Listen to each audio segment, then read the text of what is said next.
ప్రభువైన యేసుక్రీస్తు పేరట శుభములు పలుకుతూ ఉన్నాం.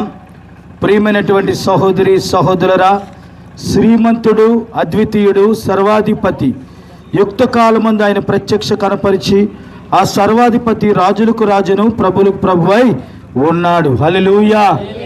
యుక్త కాలమందు అంటే యేసు ప్రభువారు ఈ భూమి మీదకి వచ్చిన తర్వాత 30 సంవత్సరాలు సజావుగానే జీవించి ఆయన ఒక కార్పెంటర్ వర్క్ పని చేశారండి.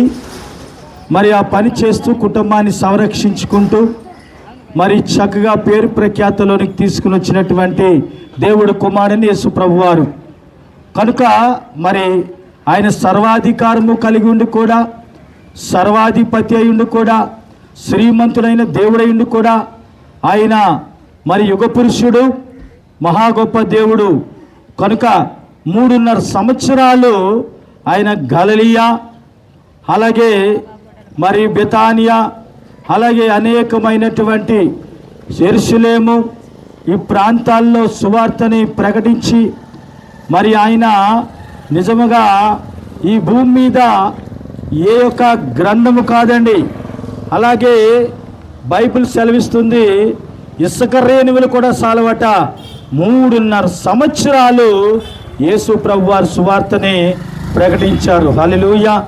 ఈ 3.5 సంవత్సరాలు కూడా ఆయన చేసినటువంటి సువార్త భూమి మీద ఏ మనుషుడు కూడా చెయ్యలేడు, చెయ్యబోడు. కనుక 33.5 సంవత్సరాలు ఈ భూమి మీద యేసు ప్రభువారు జీవించి యుక్త కాలమున నరుల యొక్క పాపముల నిమిత్తము ఆకాశానికి భూమికి మధ్యలో ఆయన శిలువ మాను మీద యాలాడుతూ సర్వ పాపములు కూడా ఆయన మీద వేసుకొని, తండ్రి వీరేమి చేయుచున్నారు వీరెరుగును గనుక వీరిని మీరు క్షమించుడి అని తండ్రిని వేడుకున్నాడు యేసు ప్రభువారు. ఈరోజు ప్రియులరా గమనించండి, ఇలాంటి దేవుడు కుమారుడైన యేసు ప్రభువారు తండ్రిని వేడుకొని మన పాపాలన్నీ కూడా ఆ కలవరి కొండ మీద ఆయన శిలువ మీద వేలాడుతూ మన పాపముల నిమిత్తము, మన తలంపుల నిమిత్తము, మన పాదములు చేసినటువంటి చెడ్డ దారులు మనం ఏమైతే తొక్కేవో వాటన్నిటి నిమిత్తము కూడా ఆయన చేతులకి మేకులు వేయబడ్డాయి, ఆయన పాదాలకు కూడా మేకులు వేయబడ్డాయి. మన చెడ్డ తలంపుల నిమిత్తము యేసు ప్రభువారికి తలకు కూడా ముళ్ళు కిరీటము పెట్టబడింది. ఇవన్నీ కూడా ఆయన వహించాడు. 10,000లో అతి సుందరుడు అయినప్పటికీ కూడా ఆయన సొగసైనను స్వరూపమైనను లేనివాడై ఉన్నాడని యెషయా గ్రంథము 53 అధ్యాయము సెలవిస్తూ ఉంది కదా. అంటే చూసారా, ఆయన రాజులకు రాజు అయి ఉన్నాడు, తగ్గించుకున్నాడు. ప్రభులకు ప్రభు అయి ఉన్నాడు. ఆ యొక్క ప్రభువునే కాదు, నా నరులు, నా ప్రజలు, దీనుల కొరకు నేను వచ్చాను, బీదవారి కొరకు నేను వచ్చానని యేసు ప్రభువారు చెబుతున్నారు. కనుక ప్రియమైన సహోదరి సహోదరురా, బీదల్ని కటాక్షించేవాడు ధన్యుడని లేఖనం సెలవిస్తుంది కదా. అలాంటి ధన్యత్వం అనేటువంటిది యేసు ప్రభువారు మనందరికి కూడా ఇచ్చారు. ఆ ధన్యత అనేటువంటిది మేము పొందుకున్నాం. కనుక ఈరోజు అటు ధన్యత్వం అనేటువంటిది మీరు కూడా మరి దయచేసి గమనించాలని కోరుచున్నాను.